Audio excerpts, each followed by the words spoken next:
Good evening, ladies and gentlemen. I'm Meadsyreplays and welcome back to some more tier 10 replays. And because it's Christmas, we have 4 replays for you today. A good 22 minutes of pure OP-ness. And first up, we have TCP Shadow, and he is driving the IS-7. And this is actually a rated battle. He does extremely well. The IS-7 is actually not a tank I am a lover of. I don't really get on well with the tank. I do think it's weak. I do think it used to be one of the strongest tier 10 tanks in the game, but for me, I just don't like it, and I do think it's quite weak, and mostly probably because of the pike nose, the Amarax. I prefer the IS-4. If you got the IS-4, I don't know why you would want to play this tank over the IS-4. So, TCP, he is on Normandy map, and he is pretty much, he's got backup here, but he is playing front line, but he has to be careful because there is a Death Star around that corner. And as you know, if you come out at this kind of angle when a Death Star's looking at you, that is about 80% chance of your ammo rack getting busted. But instead, the T-30 took the shot for him. Thank you very much, T-30. But he has now cover, and he has protection. He has 3 tanks, so they are now going to make the move. And he spots that AMX 50-120, which was a great spot because he was quite low on hit points. And he's bringing him down to a 1 shot. And he's going to carry on focusing him. Can't quite get the shot, but now the Jaeger has gone to sort of chase the Death Star. And I love what he does here. He is wiggling, but he is also trying to give him the front, like directly the front of his tank. He's not trying to angle, because that's when you get ammo rack and you get busted in this tank. If a tank comes in front of you, just look directly at them. That's the best way. Yes, you can get penned by your lower plate, your bottom plate, but there's also a chance that they can bounce, and that's exactly what the Death Star did. So he took out the Death Star, he's now taken out the AMX, and now in this corner of the map, there's just the Jaeger, who has just taken out his Jaeger on his team. But because of that, he now has his back showing, and that allows him to get 1 more shot into him before he starts turning. Now, he is backing up. He's got a couple of tanks in front of him for protection. And just like the Death Star, the Jaeger has a big caliber gun that can easily ammo rack the IS-7.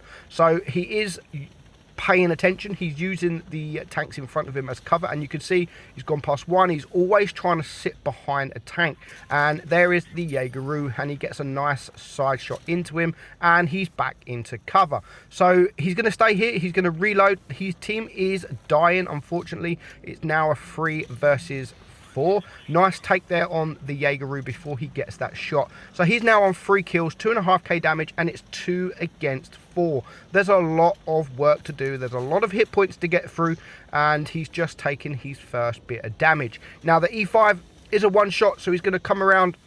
He is trying to aim at that turret there, but nope. The E5 gives him his side. So it's now 4 kills to him, 2 versus 3, and he's just found the Object 704 at the back. So he is going to go and face him because he has the big caliber gun, and he is bouncing from the STB sidely.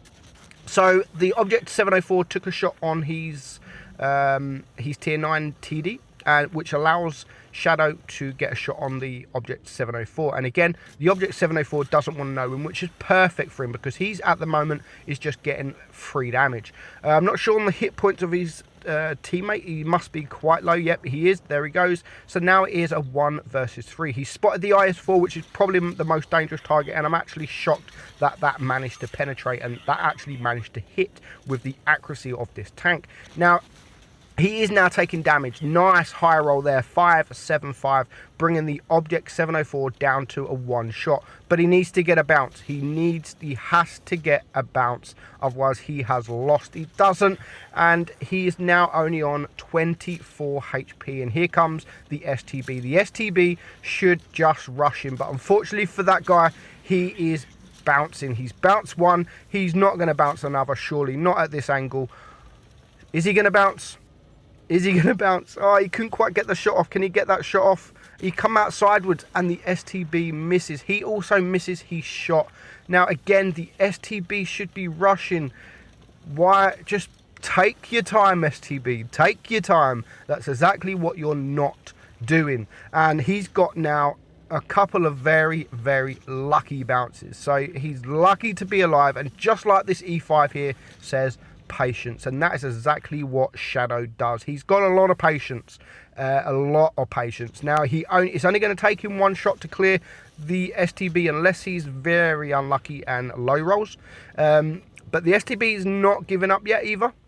He's just showing his turret, and as we know, the STB-1's turret is very, very strong. It's going to be very difficult to pen his turret, especially when he's only backwards and forwards. So they're both at the moment, they're playing a decent game. The STB kind of got unlucky. Yes, he should have easily took him out, to be honest. Unlucky miss, that is. Unlucky. Maybe he meant to do that. Maybe that was a kind of bait shot to bring the STB out, because now he can hide behind this building. He's reloaded again. So is the STB going to rush out? Not quite. Not quite. There's only 1 minute left on the clock. He's on 2,380 block damage, 5,000 damage, and he's on 6 kills. So to win this, he needs a Kolobanov and a Rozani medal. But the STB-1 is not giving him an easy game, and this is absolutely perfect. He's going to use the Jaegeru. Just watch this shot. Wow. Hang on a minute. That shot alone deserves a round of applause. Amazing. 5,400 damage. He gets the Kolobanov Rozani. He gets the ace. Very, very decent battle. Next up, we have Galaxy Inquisitor. And he's in the VK7201K. Now, this tank, a lot of people don't like this tank. And if I'm honest, I don't mind the tank. I think the tank's okay. It has got the lowest DPM in tier 10. But the tank's okay. It is probably the worst tier 10. Definitely the worst tier 10 heavy. But that doesn't mean that the tank's bad. That just means that everything else is better than this tank. But Galaxy is going to play absolutely brilliantly. Like really, really good. And he's going to show that the tank can actually be played really, really well. Now, the best way to play this tank is to show your bottom plate. And to get your bottom plate up in the air, because it's very, very difficult to pen when you are up a ridge. Because the higher you go, the more armor actually the bottom plate becomes. Now, the biggest weak point of this tank is at the side of your turret. They've got these little bobble things either side. They are very, very weak and easily penetrable, even with normal ammunition. So you really need to be careful that, like, wiggle backward. You have to wiggle backwards, forwards, sideways, just to try, because people are going to aim at those, because that is pretty much the only weak point. That was a nice shot there on the Progetto. Don't know how it hit, but it hit. And already a minute and a half gone. He's on 1,300 damage and he's blocked 1,000 damage. He now has the E5 behind. He has to get out of there, and he manages to get a lucky bounce. But it's now his team are dying. It's 4 against 6. There's a lot of work to do, and he's going to come around this corner. There is an IS-7. Gets a nice shot there. Nice 701 roll into the bottom plate of that IS-7. Now he's backed up. The E5 is coming, but he probably prefers to get shot from the E5 than he does the grill, and the grill's just been absolutely ripped apart. But he's going to go for the IS-7 first. He is, again, 2,300 block damage, and again he gets another bounce there from the grill. So he can now just poke forward, reload, and he should be able to take the grill out. But it's now a 2 versus 4, so if he's going to take him out, he needs to take him out pretty quickly, because it's only him and the Death Star remaining. The Death Star is the worst performing tank in tier 10 at the moment. So even though it has that big alpha shot, once he shoots, if the 3 tanks rush him all together, he's going to be dead. And especially as there is a Death Star on his team now, on the enemy team. Now he's going to back up round the corner. The Death Star and the E5 are both going to come together, which isn't a good sign. The Death Star gets 1 shot. The Death Star on his team takes out the backtrack, so it's now a 2 versus 2, and he's on 4,183 M103 reloaded. He's on 4,200 damage and he's blocked 3,400 damage. But there goes his teammate, and it's now just him against 2. Now he has to bounce some shots. He has to. And just look at this Death Star. He knows that he needs to get to the weak points, and that is the side and the rear. But he's not letting him. He's not giving him up. Oh my God. That was his opportunity to get that shot. He had his side and he missed. Nice shot there to clear the Death Star, and it just leaves him in the E5. He has to bounce more shots. He's already bounced 3,700 damage. The E5 is almost full hit points, just about full hit points. But when you are face hugging this kind of tank, there's not a lot you can do, to be honest, when you're face hugging a VK. The only thing you can do is what he's doing. He's aiming for those side bits of the turret, but when you're wiggling your turret backwards and forwards, it's not an easy pen. It really isn't an easy pen.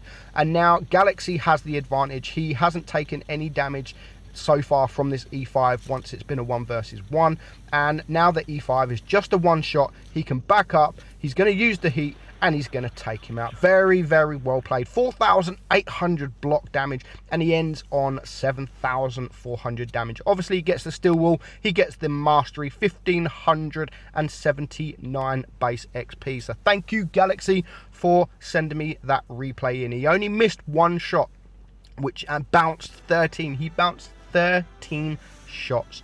Next up, we have Nozian from the Void clan, and he's driving the FV4005. Now, I've made quite a few videos on this tank and said about the consumables.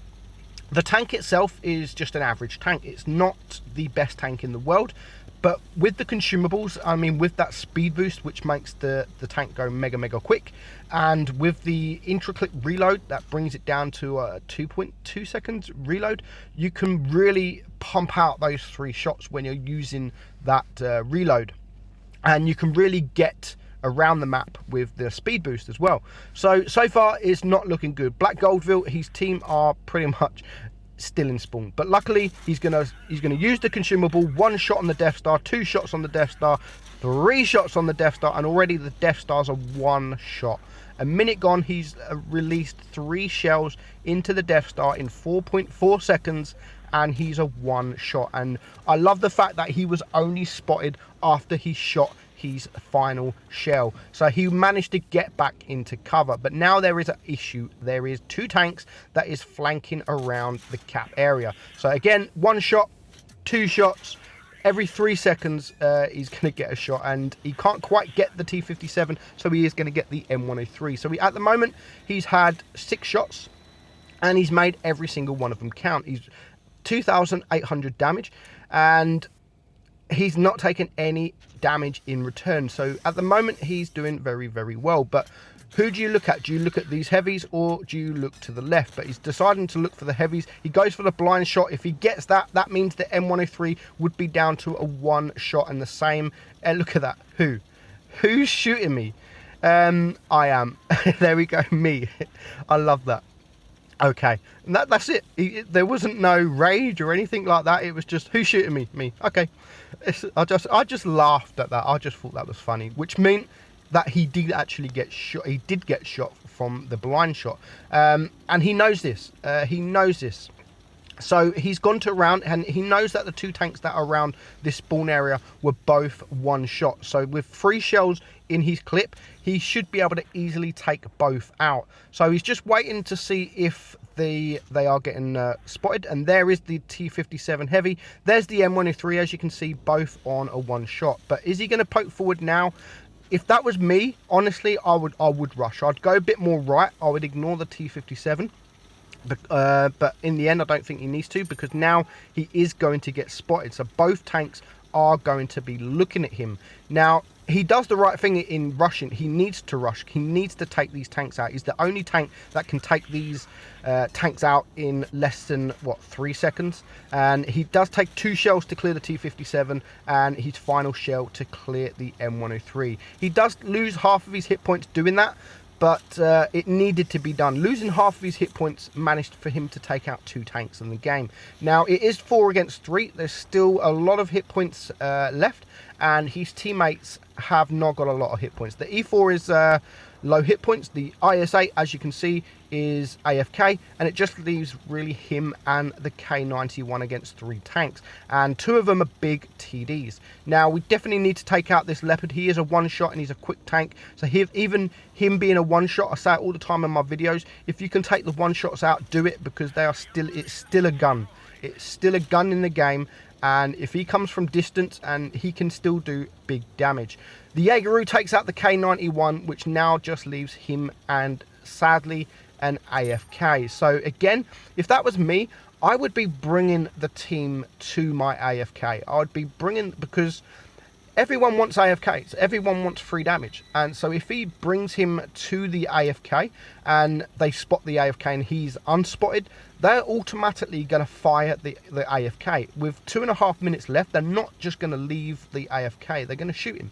So I would have personally gone the other side of the map, made sure I was spotted in running that way, so they do come that way, and then once the IS-8 is spotted, then he can sort of relocate and come from a different direction. Although it's not going to take long for 2 big TDs to take an IS-8, and he is now spotted, so he's missing this opportunity now. They're both going to be shooting this IS-8, so he's missing this opportunity. They're shooting him, they're reloading, and he's now just too far away to actually do anything. So by the time he gets there, the IS-8 is dead. So the Waffle takes out the IS-8, which probably now means that the Jaegeru has reloaded. So he missed that opportunity. He does get lucky, because it's in the end it's going to go his way, but he was just too far away, and he now spots both tanks and they're both together. One shot there on the Waffle, one shot on the Jaegeru. Oh, he doesn't want to take a shot, and he now brings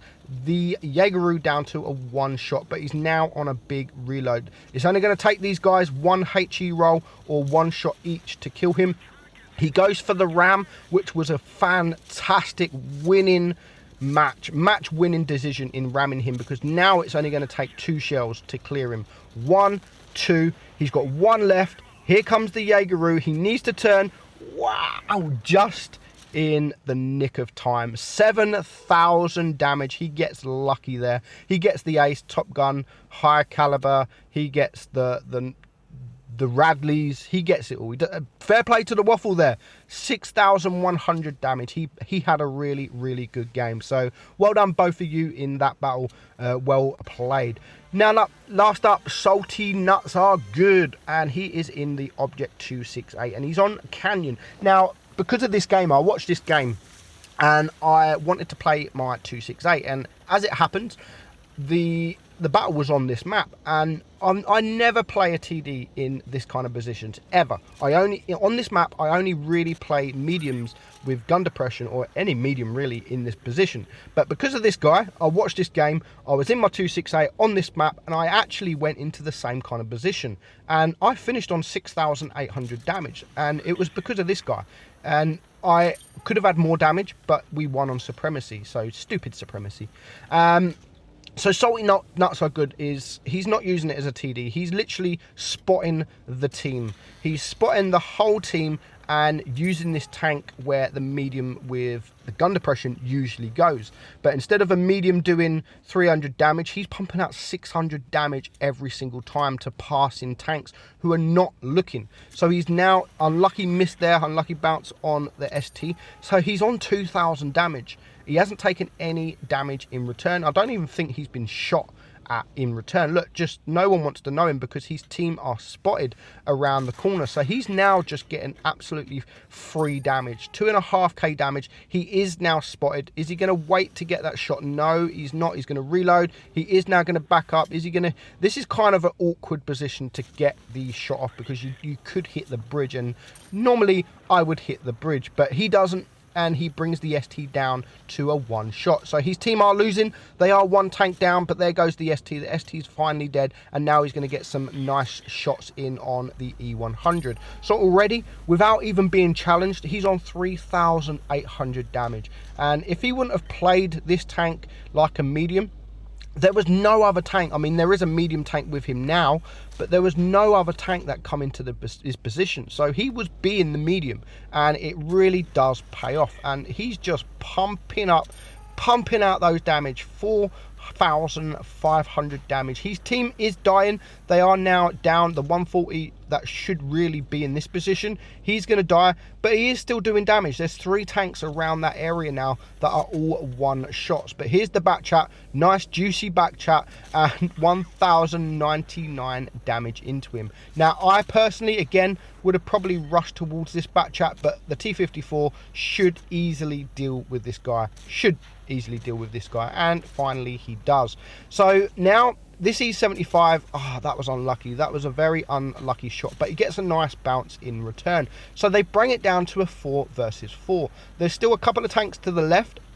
There's still a Death Star to the left, which will be very decent if you can take him out. But again, me personally, I would be rushing this E75. He's all alone. It's only going to take him maybe two high rolls, 3 shots to clear him. And especially the help with the T-54, he is now a 1 shot. So it's now just him and this T-54 against 4 tanks. But all 4 tanks are 1 shots, and he's pretty much full hit points. So it's doable. It really is doable. As long as he doesn't get shot by, there goes the T-54. It's now 1 versus 4. 1 versus 4. It's just going to take him 4 shots for the win. He hasn't got any kills yet until he kills this E75 to bring it down to a 1 versus 3. Already he's done a fantastic game. 6,600 damage, and there's still a little bit more damage to go. Next up, E50. Unfortunately, he does miss that shot, which is going to bait the E50 into coming round. He doesn't want to bait him into going to get the kill, and there's a Death Star sitting there because the Death Star's not spotted. There's the Death Star. He's going to focus the Death Star. What a shot that is before he gets shot. If he would have got shot there, I would have probably said it was going to be game over. So it's now 2 kills for him, 2 kills left to do. There goes the E50, and it now just leaves a Tortoise. Now, with the Tortoise being so low, it's still... look at that, 7k. It's just going to be a HE, and he does load the HE. Just splash the HE in his face for the kill. Very well played. Salty Nuts are good. 7,379 damage. Well played on that. So that is it, guys. Thank you for those that are watching the premiere. I'll be back tomorrow with some more replays and more premiere. So I hope you enjoyed it. I'm Meadsy69, and I will catch you all soon. Bye-bye.